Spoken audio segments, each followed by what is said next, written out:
կառավարիչ նշանակված սուբյեկտի հայտարարություններն են, որտեղ ձեզ բազմաթիվ անգամ ասել եմ, կան շատ անհամապատասխանություններ։ Վերջի անհամապատասխանությունը Մասիս ցանցում արևային էներգիայի ուրեմն այդ ծախսը չգրանցելն էր, այսինքն մարդկանցից իբրև թե գողանալ, այդտեղ կա երկու խնդիր,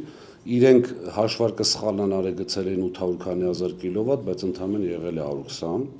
իրենց նամակում նշել էին, որ մենք էլ չենք կարող պարզել դա եղել է մեր օրոք, թե իրենց օրոք, ես համոզված եմ, որ դա եղել է իրենց օրոք 90-90 ավել տոկոսով այդ ամբողջից։ Եվ երկրորդ խնդիրը մեր ժամանակ, օրինակ, ես որպես այդ բլոկի ղեկավար, ինչպես էի աշխատում, եթե պարզում էինք տեսուչը դա դիտավորությամբ է կատարել, այսինքն թվեր չի խառնել, չգիտեմ, բազմաթիվ ձևեր կան դա պարզելու, տեսուչը միանշանակ ազատվում էր աշխատանքից։ Իմ ինֆորմացիայով իրենց այդ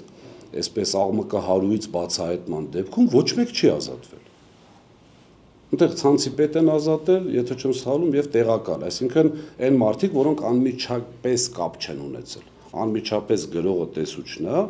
բացարձակ չեն ազատել։ Ինձ որպես իրավաբան հիմք է տալիս դա ենթադրելու, որ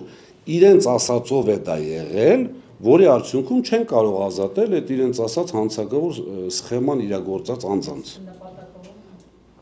Նպատակը մեզ կեղտոտել է։ Միշտ ասել եմ, չէ՞, Սամվել Կարապետյանից իրենք ուզում են այդ բարերարի, լավ մարդու, իսկական հայի կերպարը դարձնել, չեմ ուզում արդեն մնացած ասել, հակապատկերն են ուզում ստեղծել։